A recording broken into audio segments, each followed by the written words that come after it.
Namaste, my fellow souls. My Pravachan today is titled A Fragrant Mind. We know this mantra. Om Trayambakam Yajamade Sugandhim Pushti Vardhanam Urvarukamiva Vandanam Mrityur Mokshiyamamritan. Sugandhim refers to, it means fragrant. So let's think about a fragrant mind. Why should we strive to achieve a fragrant mind? What kind of fragrance? I heard Guruji Swami Veda Bharti once says that if everybody's mind had a smell and you went out to the marketplace, what would your mind smell like? Intriguing thought, right? You know that some people are going to smell nice and pleasant, want you, you're attracted to go to them, whereas others might just repulse you. So he said that this is a core of spirituality. May my mind be a fragrant one, making our minds a fragrant place. He goes on to say that there's 3 types of actions: mental, vocal, and physical. The actions of the mind, the speech, and the body. And of course, of these 3, the most important is mental. Because if you do nothing, if you say nothing, but your mind is engaged in thinking unpeaceful thoughts, those thoughts stand between you and the divinity within you. If you keep thinking those negative thoughts and you do nothing and you say nothing, those thoughts will sooner or later destroy you. They will destroy those around you. Your life, your peace of mind. All of those negative thoughts eventually becomes negative words and negative actions, which we perform in our lives. Swamiji said, you cannot think that you will be forgiven if you say nothing hurtful, if you do nothing hurtful, but you keep thinking hurtful thoughts. You won't be forgiven for that. He called it corrupting the mind. And most of you will realize that this kind of corruption of mind will also have effect on your body. It would have neurological effects and physiological effects on you. Some people go to see a psychologist because of this conflict that happens in your mind. Today I specifically chosen this fragrant of mind subject because I watched Pandit Kumari, and over the years how she has spiritually matured. She's become quieter. She's become kinder. She's become that kind of pleasant person. And you can see it in her. But even in meditation, we begin to observe the mind. We begin to understand what happens in the mind. And only when we observe the mind, then we can begin to understand, what do we need to change? Mind purification can begin. And this is called Chitta Prasadana. Sutra 33, chapter 1 of Patanjali Yoga Sutra talks about making the mind a blessed and a pleasant place. Maitri Karuna Mudita Upeksha Anam Sukha Dukha Punya Apunya Vishaya anam bhavanata chitta prasadanam. This verse says that by cultivating attitudes of maitri, friendliness towards those who are happy, by practicing and showing karuna, compassion to those who are unhappy for whatever reason, by being mudita, delighted towards virtuous people, and by showing upeksha, disregard towards the wicked people. Don't let them affect your life. And if you do this, then we can find that prasadanam, undisturbed calmness in our own minds.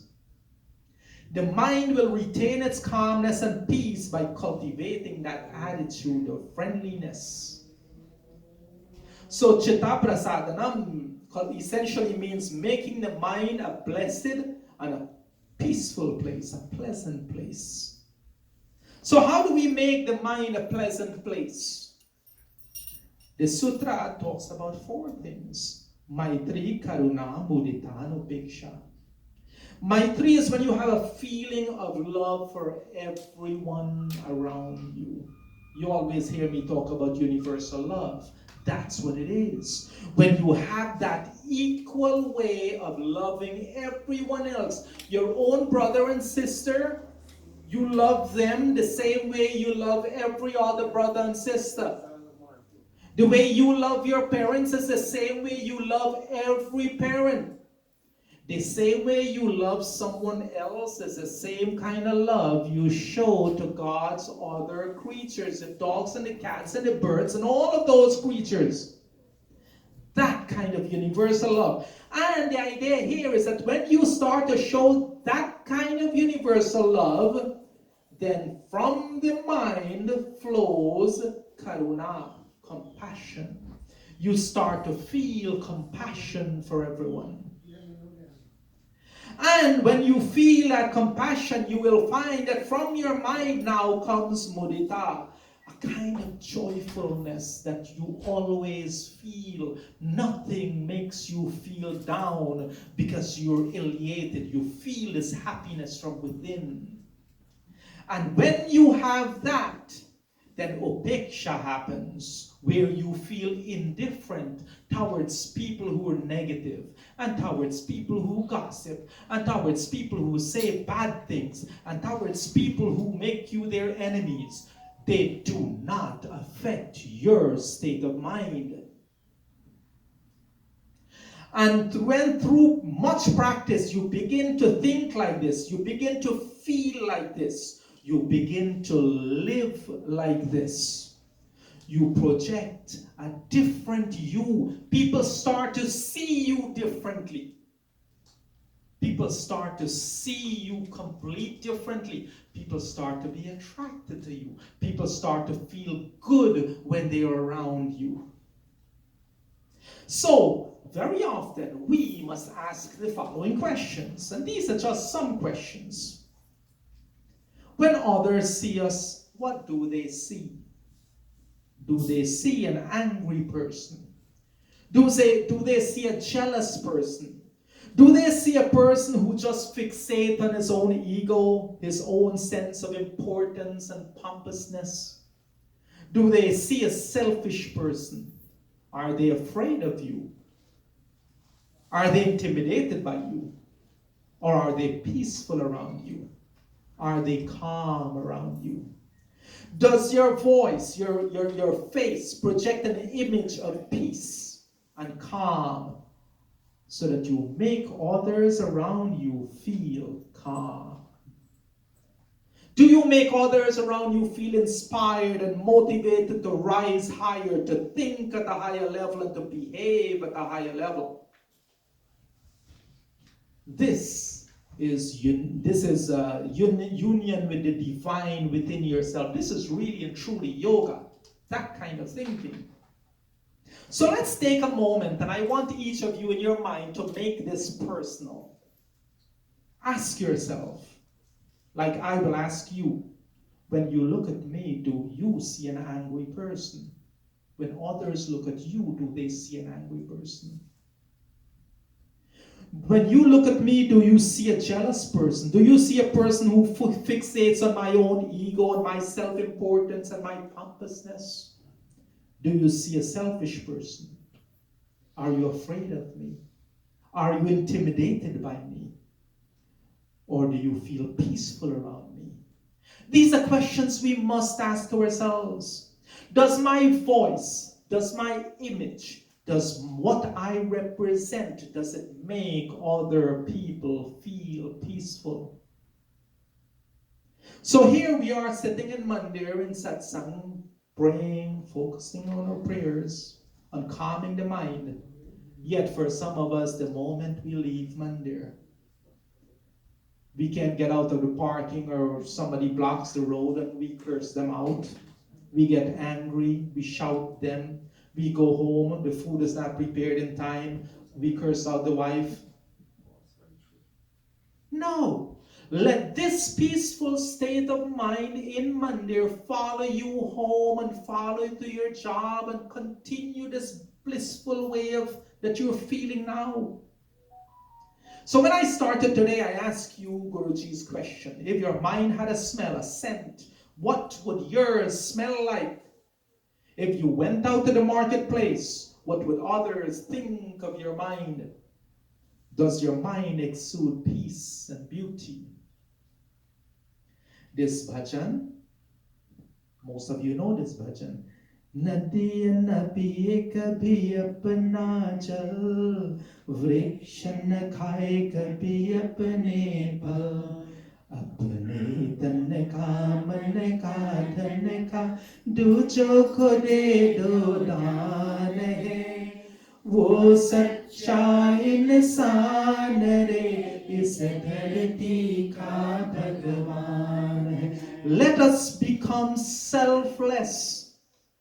Nature has so many instances and examples of how we should think, of how we should be. The tree never eats its own fruits. The river flows for the benefit of everyone else. The river does not consume its own water. The person who gives of his personal resources to let others be happy, that is a true human being. He has mastered the humanness within him. अगर से जिसका अंग जले और दुनिया को निधि सुवास दे दीपक सा उसका जीवन है जो दूजों को अपना प्रकाश दे दूजों को अपना प्रकाश दे धर्म ही जिसका भगवत गीता धर्म ही किसका भगवत गीता सेवा ही वेद पुराण है वो सच्चा इंसान रे इस धरती का भगवान है. When our body limbs give out fragrance, we make the world fragrant. Our life becomes a lamp that gives light to others. When we embody the teaching that we learn in Mandir, the teachings of Vedas and Bhagavad Gita, and we go out there, when we spread it around, we are spreading that fragrance. But first, we have to have that fragrance within ourselves. You cannot give what you do not have. We have to practice love. We have to practice loving everyone else as ourselves. Then we can go and give what we have an abundance of. So do we have pleasant thoughts? Does it have a pleasant emotion which result in pleasantness in our what other people see of us? This is the core of spirituality, making your mind a fragrant, a pleasant place. Bhagavad Gita tells us that this way of thinking, speaking, and doing is what? It's bringing out the divine which is already within you. That divine has that fragrance. But if we keep it locked up, the Bhagavad Gita says, Punya Ganda Prativyam cha Teja cha Asmi Vibhavasau Jivanam Sarva Bhuteshu Tapacha Asmi Tapasvishu. This shloka says that Sri Krishna is telling us that how God is the essential principle within everything. God has, and His presence within us has filled each one of us with already that fragrant mind. But we cloud it over and we cover it with everything else. Because it is this simple. If you make something out of something fragrant, that thing that you have made out of that fragrant thing is also fragrant. The divine already has all of those attributes of goodness. Those attributes of goodness is within us, within each and every one of us. But if you take something fragrant and you enclose it in a Ziploc bag, you can't smell the fragrance anymore. We have kept the divine fragrance within ourselves, locked in a plastic bag or a prison made out of ignorance, greed, anger, jealousy, and so many more things. Let us free this fragrance. Let us bring the divinity within ourselves, free that, become that, exhibit that, share that with the world around us. Patanjali also said, Maitriya Dishu Balani. Friendliness is power. When you become that kind of friendly person who feels that kind of love for everyone else, that is power. What kind of power? That is like what you'd say spiritual power. You have that within you that makes without saying a word, other people feel peaceful around you. Other people feel happy around you. Other people feel at ease, calm around you. That kind of power. So when we make our mind a pleasant place, we have a clean mind, right? A mind which is sattvic. When we achieve this kind of mind state, Patanjali says, the sage says, that we achieve much, much more. Sattva shuddhi saumanasya ekagra indriyajaya atma darshana yogya dvanicha. He says, you achieve that kind of purification of mind that brings you clarity and happiness, the ability to concentrate, mastery of senses, and capacity of self-awareness. This cleanliness of mind brings so much benefits to us. Today I ask you, let us try to elevate our own thinking, and let's begin with striving to achieve a fragrant mind. By asking yourself all of those questions we talked about before. So, do you really want to change you? To do that, sometimes you have to go outside your comfort zone. You have to sacrifice your comfort. So there's this little story. At one time, there was this gardener for the king who looked after the gardener's 2 pet eagles. So one of those eagles were always flying and soaring, and the king enjoyed watching him, but one of them got lazy. He would rather sit in a branch on a tree. And he could not get him flying anymore. He just flies up there, sits, don't move. So the king told the gardener, listen, you gotta get that eagle flying. I want to see that eagle fly. So at a loss, he couldn't solve it. He went to one of his farmer friends and he says, listen, I need help. This is a situation. I need to get that eagle flying. The next morning he comes, the farmer was already there. He comes and he looks and he sees both eagles soaring, flying around. And he goes to the farmer and he says, "What happened? What did you do? How come the eagle is flying?" And the farmer smiled, he laughed, he says, "It was very easy. I simply cut the branch that the eagle was sitting on." It might sound silly, but sometimes we need to take ourselves out of our comfort zone for growth to happen. It takes determination, willpower, and the willingness to sacrifice your comfort zone. But I promise you, if you do that, the effort will be well worth it. Remember, reciting the word sugar does not bring sweetness to your mouth. Wishing for a fragrant mind, it will not make your mind fragrant. You have to get out of your comfort zone, make an effort. You go in the kitchen, you search for the container of sugar, and you take a bit of sugar and you taste sweetness. Wishing it, don't bring it to your mouth. So I will ask you this. What is that branch on which you are comfortable?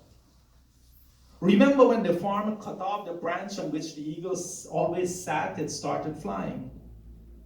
Each one of us here must identify what branch is it that makes us so comfortable that we do not take the necessary time, 10 minutes a day, to read from Bhagavad Gita, to read from Vedas, to pick up the Havan book and look at the explanation of one mantra and apply that in our lives. 5 minutes of your time per day. What is your branch? Are you always talking on the phone? Are you always playing one of those silly games on your phone for hours on end? Are you one of those who checks Facebook first thing when you wake up in the morning? And the last thing you do before you fall asleep is to keep up with the Facebook news? Are you one of those? Are those your branches? Are you comfortable just being a couch potato and sitting there and whatever the TV shows, you're just sitting absorbing that? Then, my fellow souls, take a moment. Break free from what keeps you grounded. Make an effort to change. Does not happen without effort. Change happens regardless you want it or not. If you sit there, change will happen, but not in your favor. But you can utilize the divine power within yourself. You can utilize the intellect within yourself to make change happen the way you want it to happen. Karma, take it in your own hands. Your destiny lies in your own hands. It is that simple. So today, I pray that you find the courage, the mental strength, and the patience to bring forth from within the sweet fragrance that makes others and good things attracted to you. That others feel peace in your presence and that others feel loved in your presence. So I will leave you with Guruji Swami Vedabharti's question. And I'd like all of you to seriously think about it. If your mind had a scent, a smell, and you went out among other people, what would your mind smell like? May your mind be a fragrant one. Om Purnamadaha Purnamidam Purnat Purnamudachyate Purnasya Purnamadaya Purnamevavashishyate. With love and humility in my heart, I say namaste to each and every one of you. Om Shanti, Shanti, Shanti Om.